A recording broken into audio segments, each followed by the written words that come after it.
for supporting the Fable and Folly Network. Here's another show we know you'll love.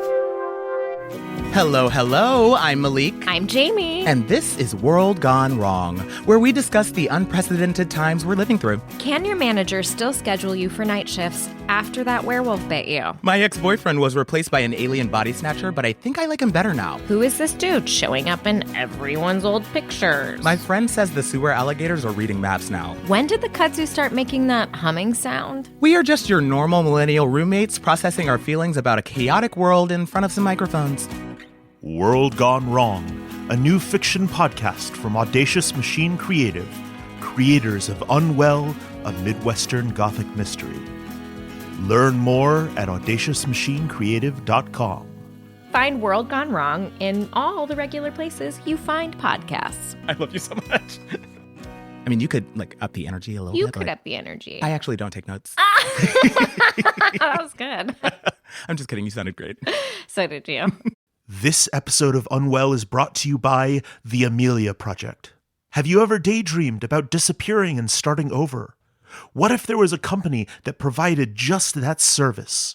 Welcome to the comedy fiction podcast, The Amelia Project, a show about a secret death-faking agency. In each episode, you'll hear a new client being interviewed and the dilemmas that bring them to the death-faking agency.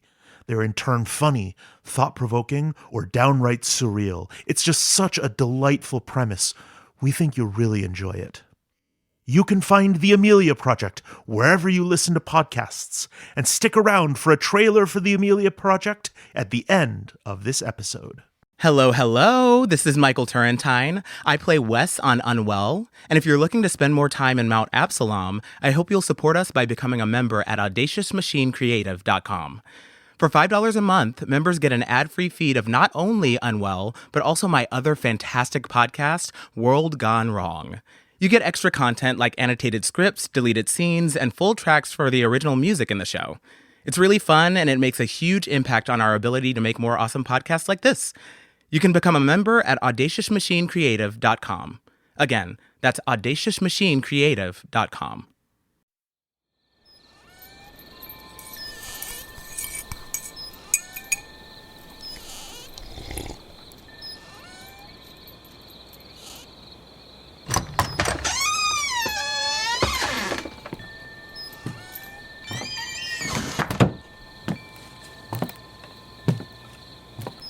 Abbie, am I disturbing you?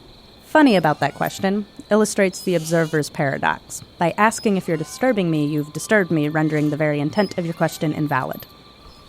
So I am then. Yes, but I don't mind.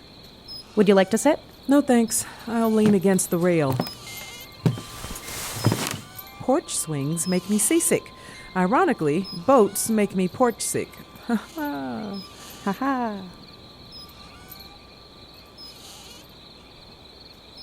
Admiring the stars? It occurred to me I hadn't taken a moment to appreciate what it means to reside in a dark sky town. I've been staring at books in dimly lit rooms since I arrived. I wasn't looking up.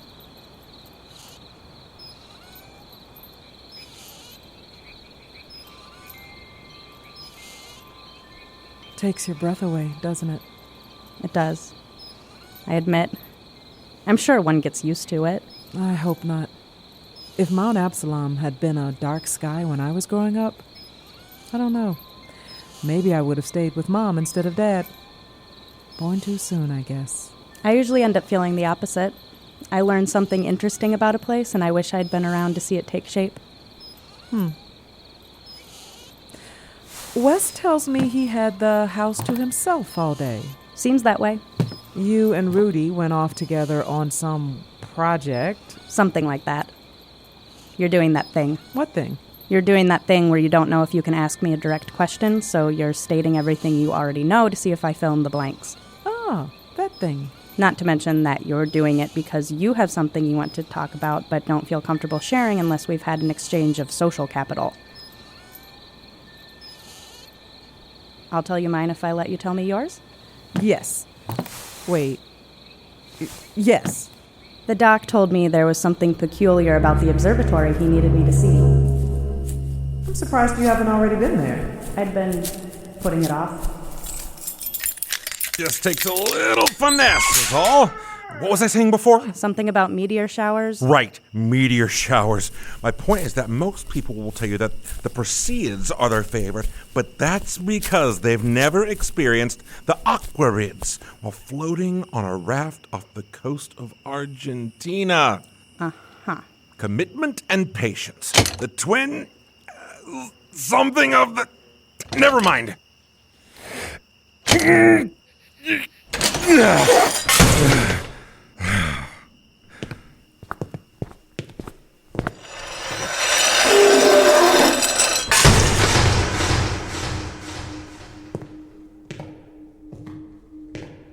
Behold the Mount Absalom Observatory, our cathedral. That's not appropriate. Yes, fair. You have to look past the cobwebs and mildew. I mean, it's inappropriate to refer to an observatory as a cathedral. Or have you forgotten what the Catholic Church did to Galileo? Yes. Solid point. Also the cobwebs and the mildew. Okay, but surely you can see what I'm talking about. The architecture.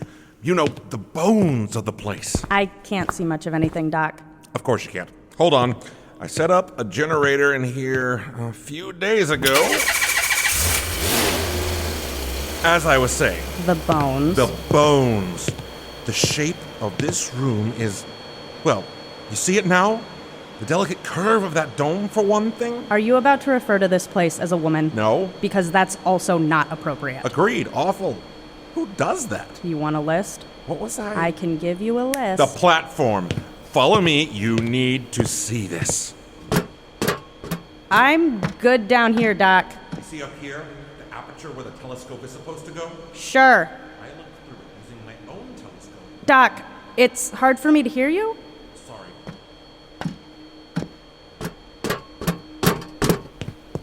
Sorry. What I was saying was I was looking through that aperture with a telescope of my own, and I don't know who designed this building, but they were working on some level I can't even begin to fathom. I don't know what you mean. I mean that the night I was out here, it was more or less solid cloud cover, except where I was looking. What? I'd be looking through the lens, and the wind would break up the clouds in front of my eyes every time. I always had a clear view of the sky. That's absurd. Yes, I know. Unreal. The odds of that are... I can't even begin to... Either the architect managed to assemble structural calculations beyond our understanding of physical dimensions and weather, or... Do not say magic. They... supernatural! Yeah, no. Clouds are water, water is chaos, and you got lucky. But, okay, let's say maybe there's some 1 in a million math going on. You want me to find out more about the architect? No, I don't care about that. You don't? I mean, of course I care. If you happen to find something, please let me know. I'm sure it's... Then why the hell am I here? You said you had something I needed to see, that I personally needed to see it. I have plenty of my own work that I could be doing right now, you know. This has happened to you a lot, hasn't it? What has? I'm guessing it's your thesis advisor? Treats your work like a quaint little hobby and then has you running around campus doing their bidding? Uh-huh. Listen, Abbie, I know that there's supposed to be some kind of traditional animosity that exists between historians and astrophysicists. There's what? But I'm not here to pull rank on you or undermine your research or do whatever condescending bullshit you are getting from whomever. I'm not your enemy. I don't think of you as an enemy. No? I think of you as an annoyance. Oh. Don't take it too hard, Doc.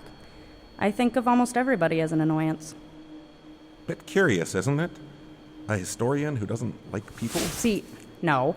And I get that a lot, but seriously, just no.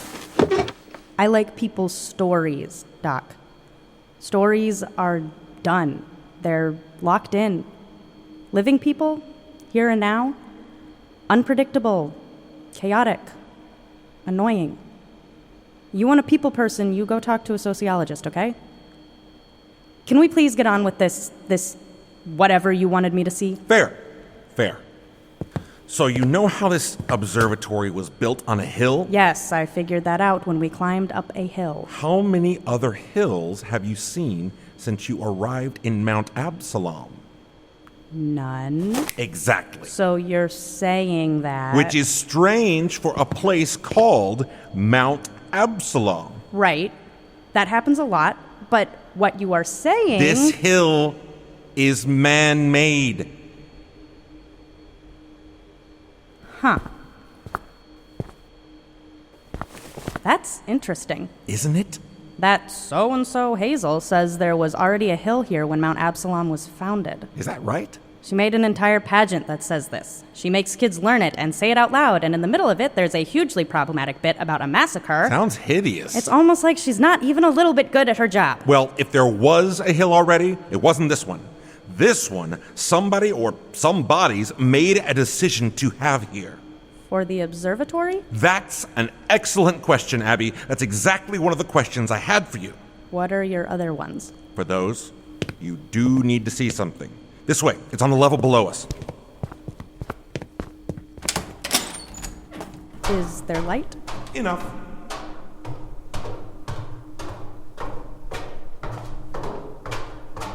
Allow me to paint a picture.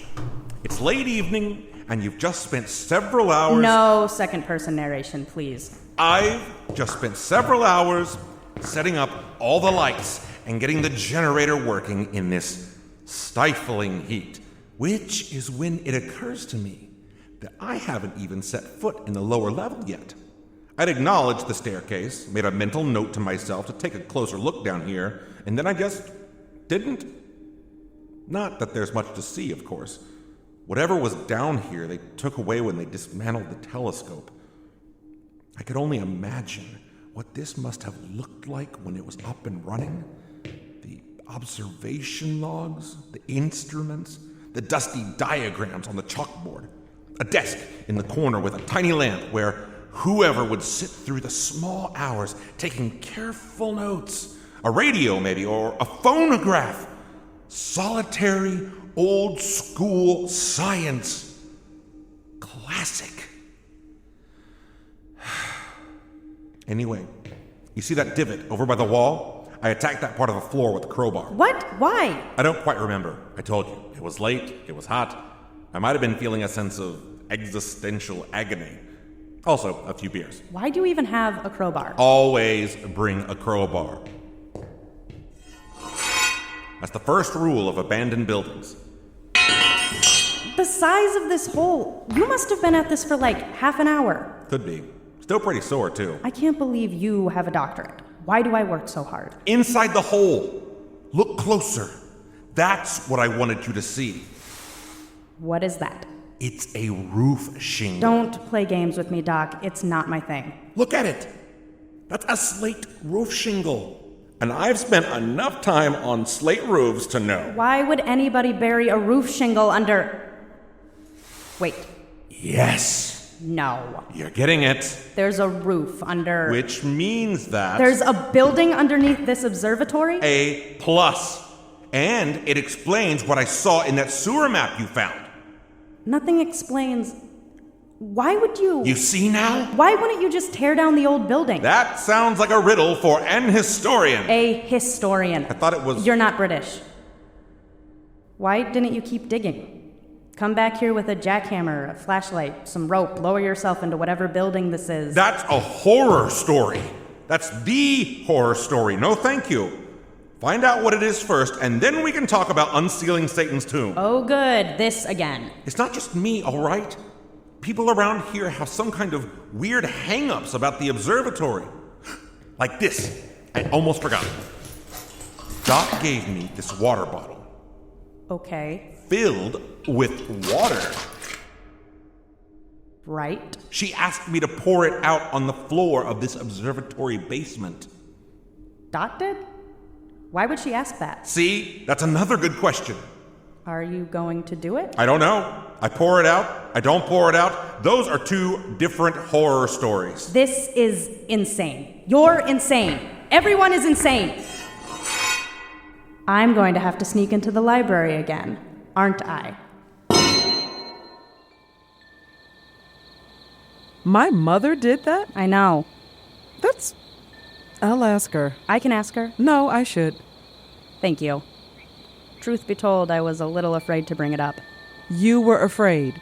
You followed a guy you barely know into the basement of an abandoned observatory on the edge of town. Sure, but the doc's not your mom. Yeah, I wouldn't want to be on her bad side either. You should have seen her today. We had to go to the bank. This sounds thrilling. Oh, just you wait. Don't go inside angry, Lillian. If I don't go inside angry, we'll be in the parking lot all day. Are you coming in with me? I'll be along. Maybe I'll have a smoke. You're not supposed to smoke. And yet.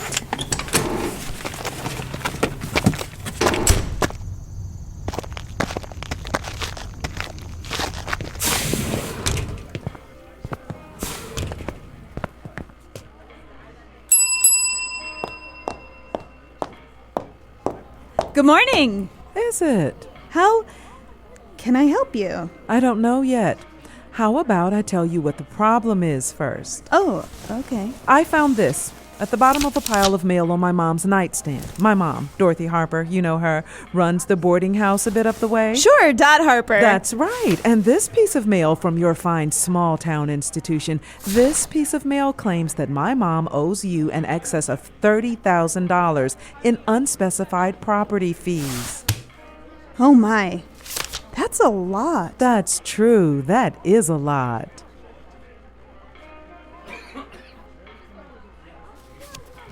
So, are you here to pay an installment or? No. I'm here to learn what the heck these fees are about. It's probably the mortgage. It is not the mortgage, because that house has been owned free and clear by my mom's family for I don't even know how many generations. If your records say that we still owe this bank mortgage payments, I'd like to see them. I don't know what our records say, Miss Harper. Lily. I'm just a teller here, Lily. I'm just part-time. Is there somebody full-time here who might be able to show us our records? I can get the bank manager. That would be perfect.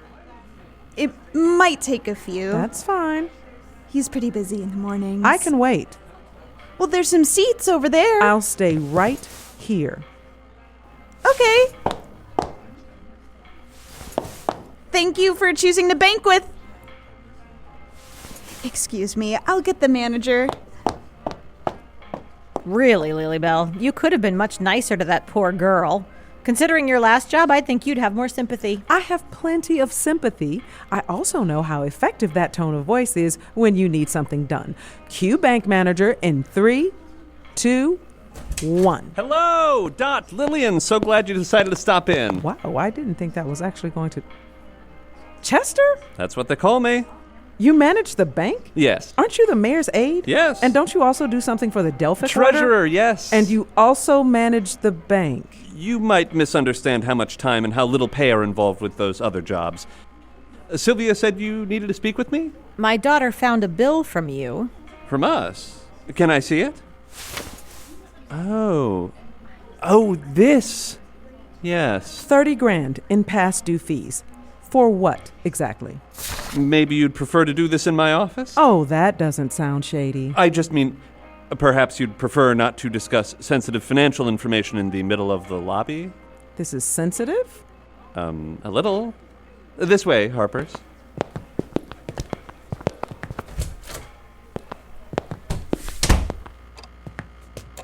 Have a seat. This is going to sound... It's going to seem a little bit backwards. It's very important that I need to say that up front. Backwards. But I assure you, on behalf of both the bank and the citizens of Mount Absalom... Turn it off, Chester. Be straight with me. What's this bill about?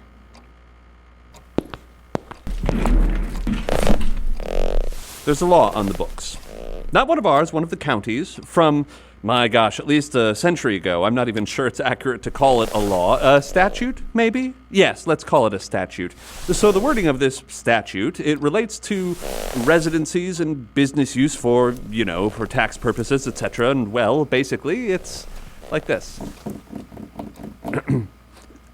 So, for any home in the county, if more than three women reside there, and if the home also operates as a place of business, well, then, according to the county, not me, you understand, but the county, according to the county, it's a... Chester Warren, are you accusing me of running a whorehouse? Brothel. I was going to say brothel. Are you fucking serious? It's not me. I know better. I do. I'd never accuse Dot of that. It's a boarding house.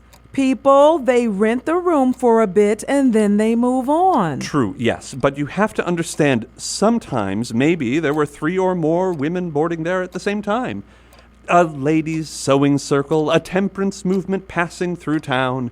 So every so often, according to the county... Whorehouse. I told you it was going to sound backwards. You're mispronouncing offensive. I respect why you'd feel that. Sure, we have the monthly orgy in the Dionysus room, but nobody's being paid for that. Mom. So that's what it is. If the boarding house has 3 women or more living there... Which we don't at current. No. You, your mother, Am I going to have to explain non-binary genders to you? No, I get it. Regardless, the financial obligation is not contingent on current occupancy, but the potential for such. You still haven't told us what the payment is for. Right, that's the other part. You're going to tell us it's a licensing fee, aren't you? No, it's, you see, as I understand this, because I wasn't there, of course, but as I understand it, Dot, your grandmother, she made a deal with Mount Absalom after this statute passed. What sort of deal? The boarding house paid an annual exception fee to the town, and the town would forget to enforce the brothel statute. A bribe. Yes, I suppose. Generations of my family have been paying Mount Absalom a bribe. Yes. So that the state of Ohio wouldn't shut us down for being a whorehouse. Basically. Well, that's about par for the course for this town, isn't it? I'm glad we got that straightened out. You can feel free to recycle that. The thing is... Oh, I'm not paying you a dime, Chester. Surely you understand that. It's a ridiculous state of affairs in the first place, and I've never once heard of this deal. My own parents never said word one about it. Whatever arrangement you think you had, it's nothing to do with me. It's not that simple. It's very simple. You cut your losses. It's not my losses, Dot. It's the town's losses. The notice came from your bank. Yes, true. So look, without getting into all the particulars of it, Mount Absalom's accounts are managed through here, but deficits and collections are handled through... No, forget it. Never mind. I get the gist. It's your usual Frankenstein of a bank and a government. So, Dot, we're not talking about $30,000 that the bank doesn't have. We're talking about $30,000 that Mount Absalom doesn't have. That's schools, Dot. That's road repair. That's the celery festival. Guilt? You're going to try guilt? Listen clearly, Chester. I have never heard of this payment, and I am not making it now. I know you're upset, Dot, but there's probably a very good reason you've never heard of it. Such as? Best guess? Perhaps one of your parents or grandparents or whomever, perhaps they set up some kind of trust that automatically paid this bill every year. For some reason, that account has gone dry. I'd be happy to check for you, but I don't know if the account is through us, and I'd need authorization anyhow. Surely my mother knew, though. Maybe she forgot. How old was she when she went? She might have forgotten a number of things. My mom's mind was fine. She was smart as a whip when she passed. So you say. All I know is that these wires have gotten crossed, and now we have to untangle them. Fine, then. You do whatever research you need to do to find this trust you think exists, and then you give me a call.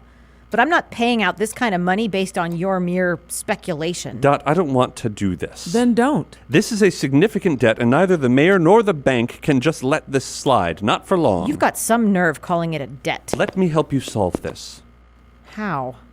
You don't want to pay the full $30,000 right now. I don't want to pay any $30,000 ever. Perhaps we set you up with a second mortgage on the house. We pay the town the $30,000, and a percentage of your payments go into a new fund that keeps up with the exception fee, so nobody else in your family ever ends up having the conversation we've just had. And what part of that arrangement tosses out the bullshit in which my mom's house is designated a bordello? You'll have to take that up with the county. We will. You'll be asking them to acknowledge an outdated, embarrassing law that they've completely forgotten about, and then suing in court to have it repealed. Fine. It could take months, years. and Mount Absalom will not wait that long. Meaning? Dot, I've tried very hard to be nice here, so let's be frank instead. Besides what you owe in the house, there's a simple matter that the building codes have changed maybe half a dozen times since the last time there's any record of inspection. As far as we know, the boarding house is a death trap. This town has been very forgiving of you, in part because you did things like pay the exception fee. If you're not going to do that... There he is. There's the real Chester. Hello, Chester, you creep. There's no need for that. Don't you threaten me, Chester. You haven't got the chin for it. I'm on your side here. I'm in a position to be helpful. I'm in several positions to be helpful. If you want to keep the house, we need to be able to talk like adults about it. Of course it's not a brothel, but is it adequately licensed as a hotel? Your system does tours. Is it a museum? Do the plans describe its square footage accurately? Does it take into account the secret passages and such? These are all questions... What was that? Secret passages. Oh, joking. I mean, that's just what I've heard. That's what we'd always say when we were kids. Dot's house, probably full of secret passages and pirates' chests and like that. Uh-huh. Lily, let's go. No, wait. I want to hear more of this. You know, I was a kid here once. Nobody ever said anything like that to me. Of course you wouldn't have expected them to. What else did the kids say about our house, Chester? Lily, I'd like to leave right now. Okay, Mom.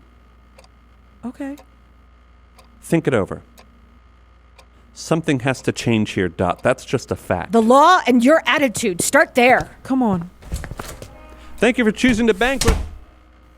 Mom. Outside. I'm not breathing the stale air 1 second longer.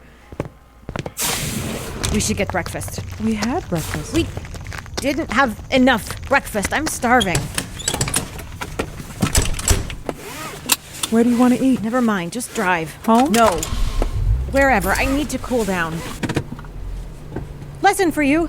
Never enter a bank angry, but you're allowed to walk out as fucking furious as you want. That was a very different Chester. It's the same Chester he always was. He's harmless. It's me I'm mad at. What? Why? Because something he said reminded me. I did used to make those payments. No. There was an account. Every month, a little squirreled aside for the end of the year. I haven't been looking at them very hard since Wes started doing them. So Wes knew about this? Not why. But he should have kept track of it. I guess. I don't know if I ever told him. Everything else in the book seemed fine, I thought. Mom, this is why I was saying. I know. You can't have a teenager doing your accounting. I know, Lillian. Mom, how did you meet Wes in the first place? You know, I don't quite recall that either. I feel like I should, is what's so hard about it. Like, the memory's gone, but my confidence in having had the memory doesn't know that it's gone yet. They can't just be me. Doesn't that happen to everyone? You forget things. That's the normal human condition, isn't it? I'm sure it is.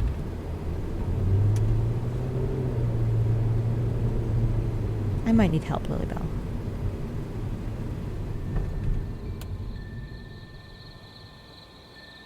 We drove out to the edge of the county line. Mom got out and sat on the ground for a while, didn't say much. She told me, she said this was as far as she'd been away from Mount Absalom since she moved back to manage the house. How many years is that? A lot. God, I was maybe 10 when she and Dad separated, so coming up on 25 years. When she told you, did she sound like she wanted to go any further than the county line? I couldn't tell. Maybe you should ask her. I don't know if she'd like her answer. Yeah. I feel that. Secret passages. That's what the man said. Tell you what. Next time I'm in the library, I'll see if there's anything about that in the plans filed for this place. I'd appreciate that.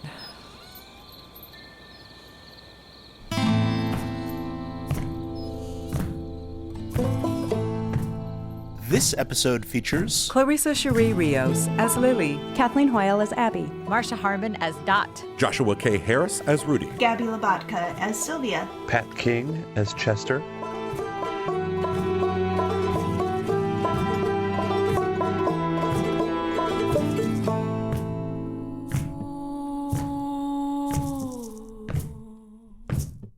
written by Bilal Dardai. Sound design by Ryan Schile.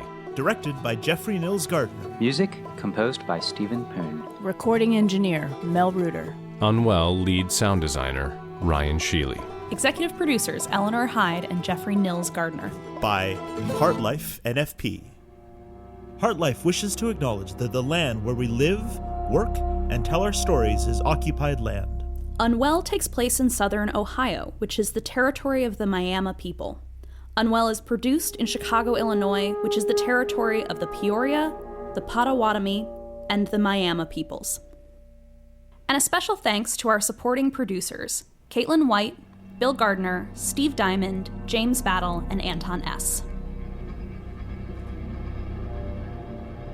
Elizabeth Fenwood, née Lyle, ran the newly rebuilt Fenwood boarding house in 1899 when the Lodge County brothel ordinance was passed. She helped pay an exemption fee by charging male guests by the hour instead of by the night. The Fable and Folly Network, where fiction producers flourish.